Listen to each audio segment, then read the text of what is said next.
let's see here.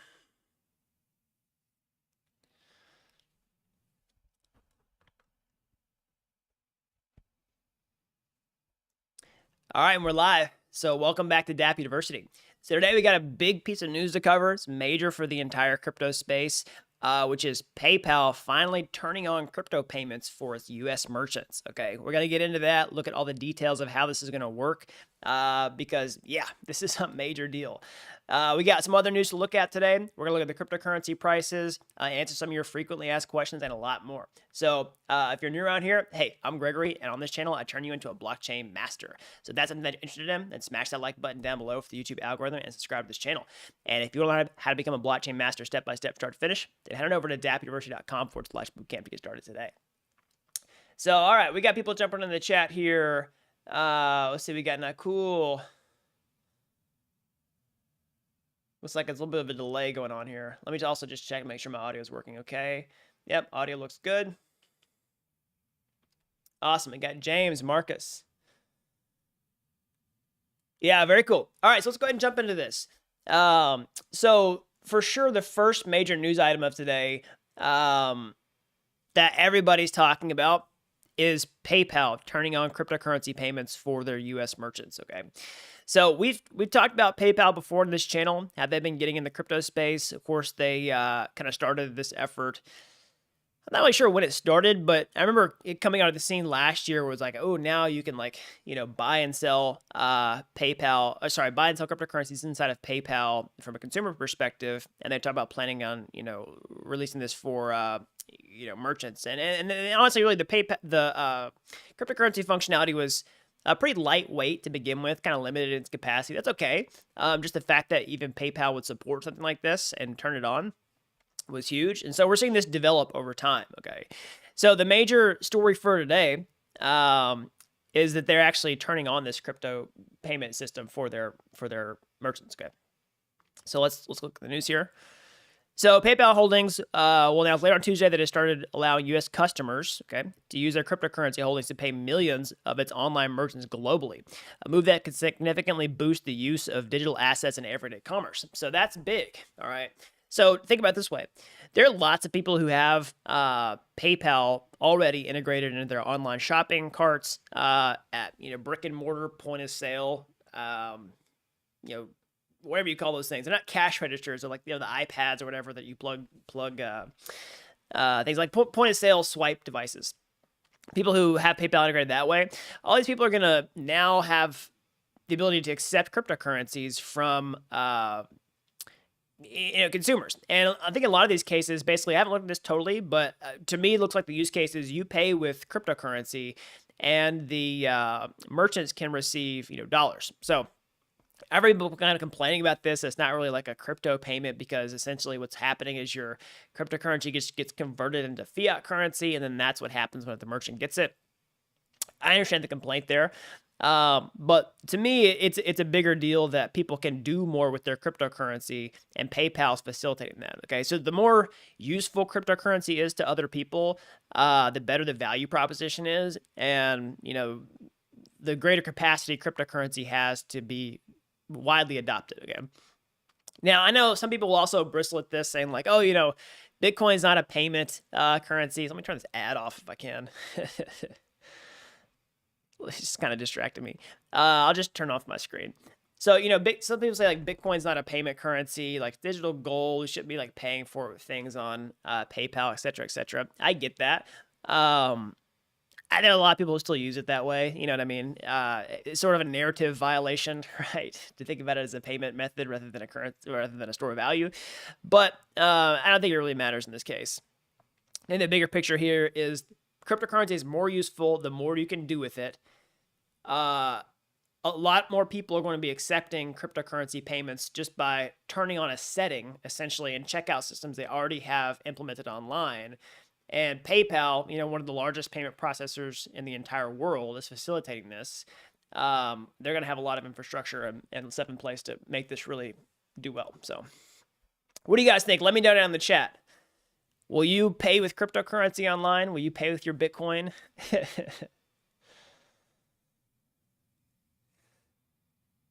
Somebody says, hey, who's ready for spring break? I'd be okay with a spring break. Somebody says, could this news make CRO go up in price? So that's more about the Visa stuff. So we talked about this yesterday. So yeah, this is another thing to think about. Is we're seeing so much stuff happen in the payment processor world. Visa yesterday talked about how they're using Ethereum to settle stablecoin payments for their collaboration with Crypto.com to basically let people pay with USDC who have Visa cards. So you swipe your card, you have an address associated with it, and there's actually a native, settlement that happens there. So this is different from what we're seeing here with PayPal, where you spend cryptocurrency, it instantly gets converted to fiat at your merchant's point of sale. The Visa collaboration with Crypto.com allows people to just spend cryptocurrencies natively on top of Ethereum. It's pretty awesome. So let's go ahead and jump into the prices. That'll be the next thing we look at here. So, we're kind of seeing the exact opposite of what we saw the last 7 days. So I'll start with Bitcoin because, like I said, a lot. If you look down here, everything's like really correlated. Like BTC, ETH, Binance, of course, Tether's a stablecoin. Cardano, DOT. These all have a very similar pattern here, like this dip and then this recovery. Okay, so pretty much anything we say, the whole market's kind of taking the same shape. So again, always not financial advice, not a big trader, not a big TA guy. Just look at the big picture. How do I feel about the stuff I'm personally invested in for the long term? What do I think about the overall market here? I mean, to me, it's encouraging that we're going back up and testing these all-time highs. Okay. I think that indicates people are hungry for a bull market to continue. I think it means, I'm encouraged by this. I don't see any signs of it just like rocketing off to infinity, like really fast. I don't see any signs of it like just dumping a lot lower than this really fast. So those are all good things. That's sort of what the Bitcoin price is looking like. Again, I'm I'm not gonna make an idiot of myself and try to draw a bunch of lines and on the chart and look at like moving averages and give you some crazy insights. I'm just looking at the big picture here. I've been investing in this space for a long time, watched the ups and downs, try to just look at big indicators and take the long view here. So about the same for ETH. To me, I wouldn't be surprised if we try to test $2,000 again with ETH. Why do I think that? Because, well, I still think we're in a bull trend. I don't think the bull trend is like broken. There's no reason to think that we're out of a bull market. We're seeing higher lows here. Okay, so that's also encouraging. Of course, we didn't see a higher high here. That's okay. This could make the infamous wedge that everybody loves to talk about here. Again, not big into TA, but I can see the really basic stuff when it's right in front of me. So we'll see. It's really funny though. We talked a lot about ETH. Talked about this yesterday on the live stream. People were kind of freaking out about ETH over the weekend. There's a lot of FUD that was going around. Saw some YouTube videos, people talking about like, oh, I'm gonna sell my ETH, all this kind of stuff. It's just like not performing, etc., etc., etc. And then we had the Visa news on, early Monday, late Sunday. And I talked about this, like, is it coincidence that all this FUD is like spreading and then like major news happens? Like, are they trying to shake you out of your investment to manipulate the price? I don't know. It's hard to say. Sometimes this truth is stranger than fiction in crypto, so it could be true, but it also could be, just coincidence. So we'll see. So we got any questions in the chat here? So crypto merchant payments. Yep. Is it expensive to code and maintain an app on ETH blockchain? So maintaining it's not really expensive. If it's truly just like a set it and forget it smart contract, because there's no maintenance required. Now, if you're building an app that has iterations and multiple versions, like where you're like deploying new smart contracts, that of course is expensive. The biggest expense really is putting it on the blockchain in the first place, because the gas fees are really high right now. That's going to continue to be a problem over time. Yeah. Okay, so one other thing that I saw come out yesterday that was pretty cool is a new version of Dharma, the Ethereum wallet. Okay, So I've done videos about Dharma in the past. There's several different mobile Ethereum wallets out there. It's not like a sponsored post or anything. I'm not, necessarily endorsing this as the end all be all of other crypto wallets. I just thought this was really cool. Okay, again, no promotion here. Just checking this out. So, so this is a brand new Dharma, an Ethereum wallet that connects to your bank account. All right, directly. So you can cheaply deposit up to $25,000 per week into Aave, Compound, and Yearn, and Uniswap directly from your bank account instantly. So Aave, Compound, and Yearn are DeFi apps that earn high yield. So you can basically get into those systems very quickly and earn competitive interest rates, savings rates. I've done a lot on this channel. I've been watching these live streams about how I think that competitive saving rates are a killer use case for DeFi, and how mobile applications combined with this can basically be really speed up mass adoption of that particular use case. And that's exactly what we're seeing here with Dharma. So think about it. Think about the use case. You don't have to you don't have to download, you don't have to install a crazy browser extension on your desktop like MetaMask, for example. Now, of course, like people who are hardcore to DeFi, who are chomping at the bit to chase gains, they're going to jump through the hoops, all right, to go install MetaMask, buy cryptocurrency on exchange, transfer it to their Ethereum wallet, et cetera, use those apps. But most casual users like to use their phones, okay, and that's a lot easier. People are used to installing new apps. They're not used to installing Chrome extensions and then signing up for an exchange account and then like doing all these complicated steps. So I think mobile apps make it a lot easier for people, and we're starting to see the user experience for that really shape up. Because think about it, people who have Apple Pay already integrated on their phone or Android Pay, they can just click a button basically and convert fiat dollars into the DeFi ecosystem with a few clicks of a button, and they can instantly start, earning yield with DeFi. They can swap on Uniswap, all that kind of stuff. So there may be some limits here. I haven't read the fine print or even tested this out myself. I just saw the news about this and thought it was cool and wanted to share it with you all because it's a big improvement here. And, I expect to see a lot more from these guys down the road. So check that out.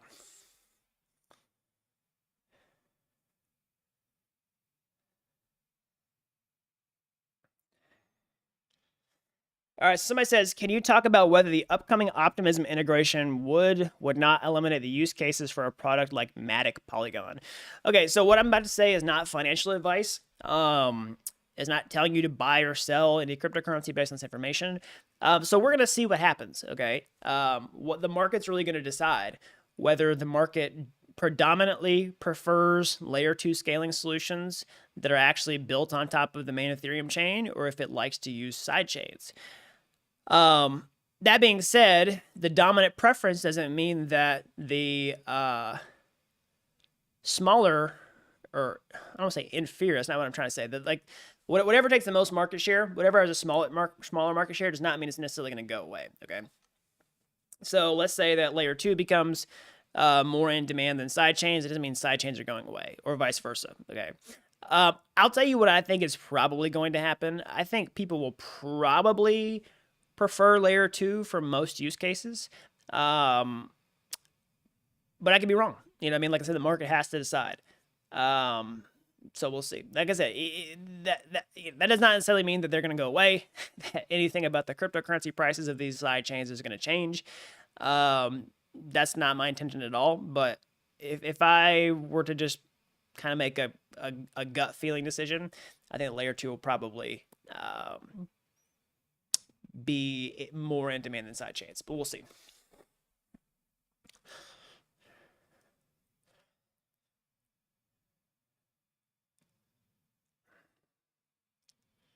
Stop giving pointless hype with this videos. We are in a bear market right now. Awesome. I love reading comments.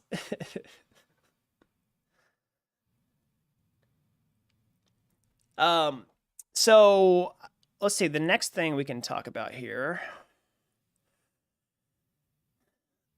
So let's answer an FAQ here of a question that I got. So I got a FAQ here. I'll read it. I'm sure other people have this. So I'm trying to answer some of these questions that I get in my messages here. I've blurred out the person's name. So it says, hey, one of your YouTube subscribers So I want to maybe make a video on this, but I don't think I have time to make a video on it, so I'll just answer on the FAQ here. Why token burning and how burning works? Okay, so it depends on what you mean. So they're different. It depends on what you mean by token in the first place. Some people mean like all cryptocurrencies. So what does it mean when you burn a cryptocurrency? Well, it basically means that it just goes away. It gets erased from the supply. So sometimes you'll see this with, layer one cryptocurrencies like Ethereum, for example, or Ether. Sometimes you'll see it with tokens that are built on top of Ethereum. So people use these terms interchangeably, but sometimes people actually mean, sometimes when people say token, they actually mean a cryptocurrency that's built on top of a different blockchain like Ethereum. So think about any of the DeFi tokens, like those are tokens, whereas like Ether is a cryptocurrency. Like it depends on what you mean, okay? Some people use those distinctions, some people don't use those distinctions. But if you're talking about Ether, it would work differently than how tokens are burned. So if you're creating a token with a smart contract with ERC20, you could basically create a burn function where essentially those tokens get erased from the supply. Sometimes those can, different events can trigger those burnings.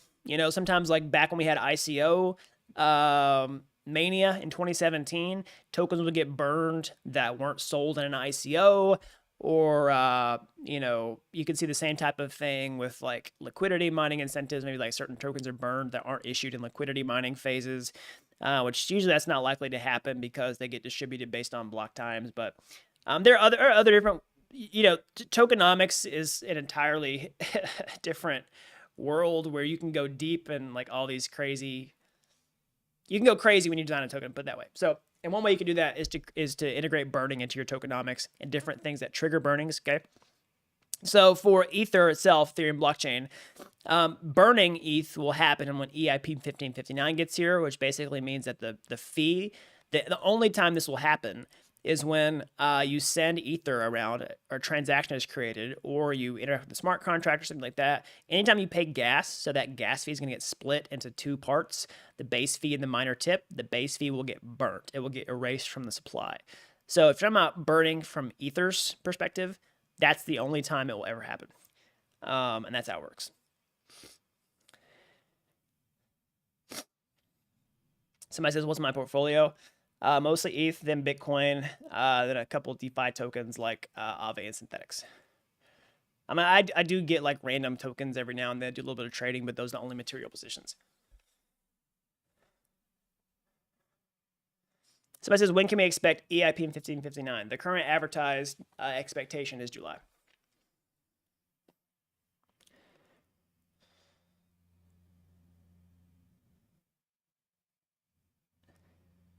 I know, so people say, we're not in a bear market. I know, sometimes I just like reading the comments. Crypto's a crazy place where people will just like come up, walk in and make bold assertions without any supporting statements. It's just kind of funny. I like to laugh at it sometimes.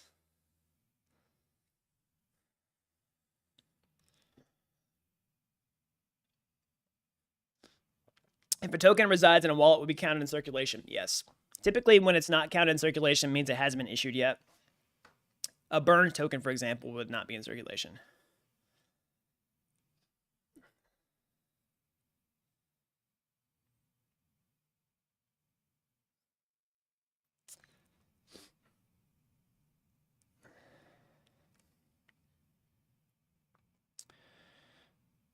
So which all frameworks are worth learning? So it depends on what you mean from smart contract development. I do a lot of truffle on this channel. I've also done hard hat.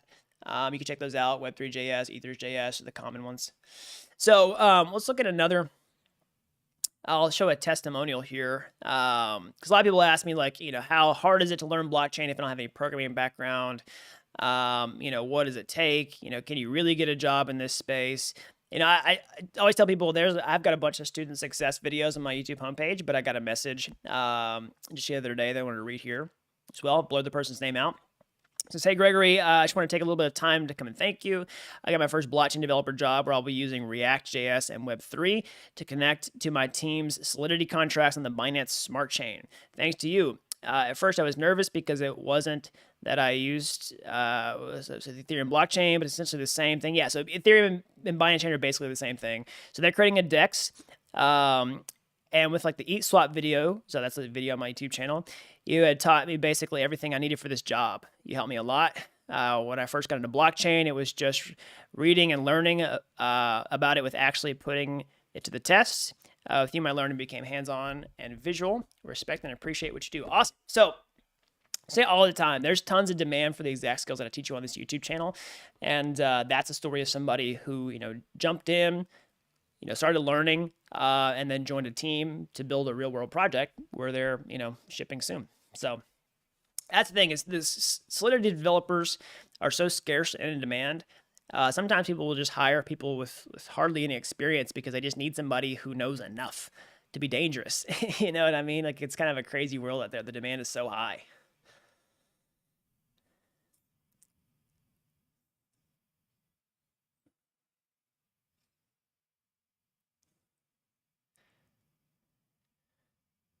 So Davy, let's see here.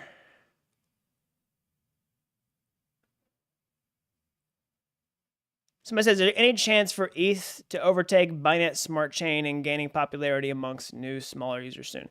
So I'm going to see if I read your question right there. Are you saying that Binance Smart Chain is gaining the new users, and is there a chance for ETH to regain that market share of new users entering in the ecosystem to make smaller transactions? I'm going to assume that's what you mean. So basically, the biggest the way that this probably can happen is when layer 2 ships. So that will be, summer, May, June, July type scenario.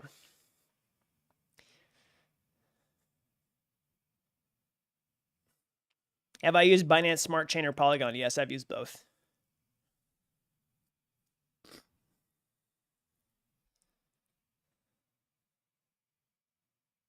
Says, I've heard this term a lot. What is Binance Smart Chain? So it's a fork of Ethereum.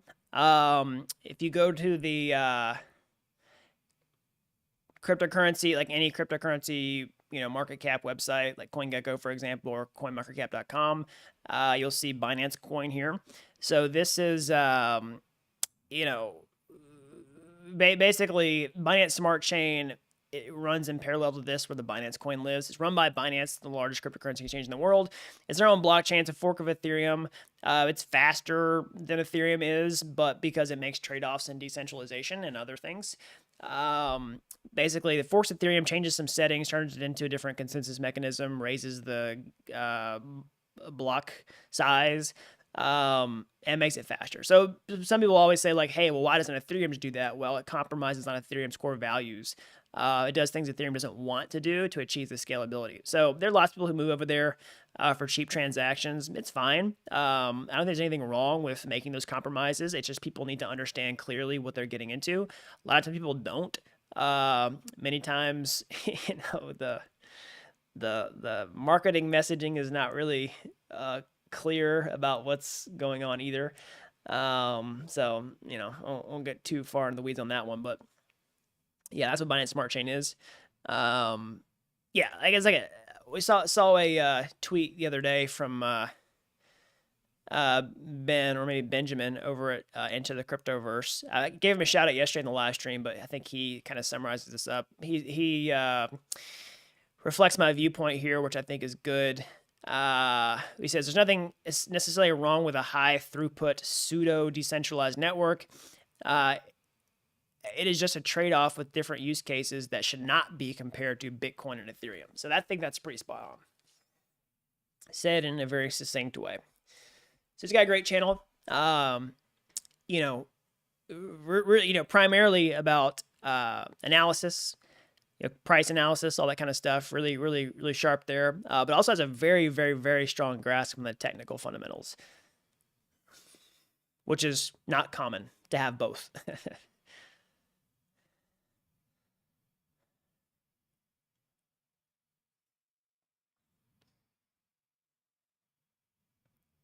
So is there any thoughts on Polygon and how now the Optimism has been delayed?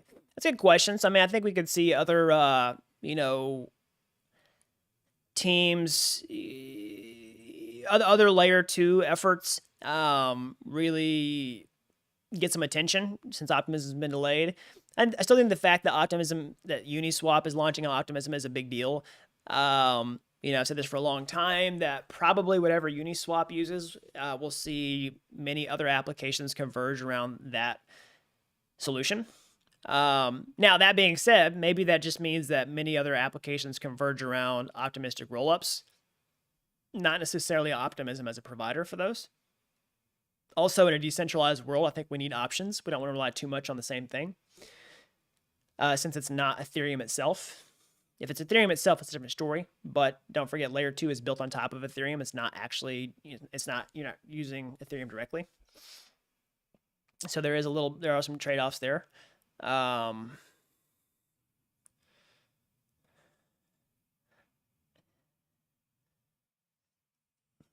Somebody says, are there any advantages in learning Brownie over Solidity? So I'm assuming they mean, are there any advantages in learning Viper over Solidity? If you want to work on a Viper project, those are advantages. If you're a Python developer already, there are some advantages. Most projects that I ever see out in the wild, though, are in Solidity. But if your question is using Brownie, you can use Brownie to write Solidity contracts. If you just like Python, you're a Python developer, you could use Brownie as your framework to write Solidity contracts.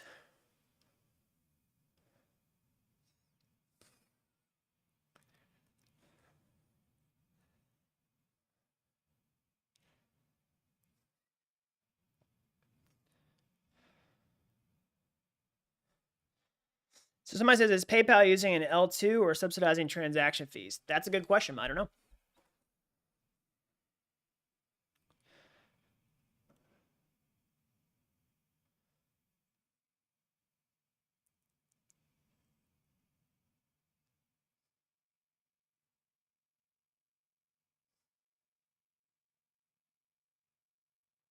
So it says, when Uni Moon? in my moon, we'll see.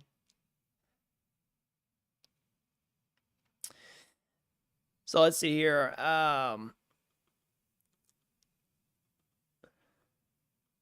One thing to think about too, with the news of Visa using stablecoins, because remember, this is planned to expand to other providers. Okay, so we're seeing this collaboration with Crypto.com as an experiment for sending USDC coin around on the top of the Ethereum network. We can see this expand. One thing to think about is whenever EIP 1559 implements, I saw some takes about this going around on Twitter yesterday. I think it's important to highlight. Remember, ETH is going to get burned if we see at peak times it could become deflationary. And if there's enough activity on top of the Ethereum network long term, it could net be deflationary. Okay, so we don't know for sure.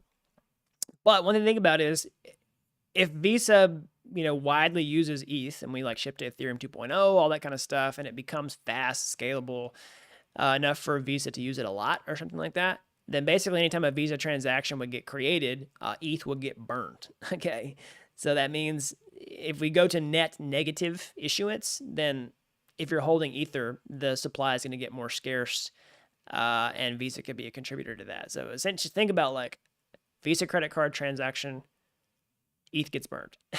And if enough of those transactions happen, then, issuance goes negative. That'd be crazy. A lot has to happen in order for that to take place. I'm not just going to say that's what's coming down the road, but it's crazy to entertain that idea.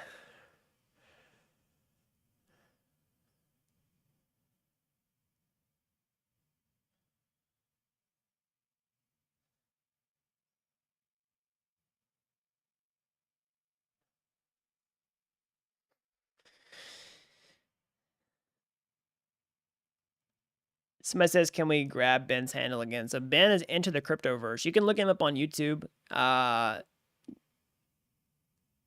on Twitter.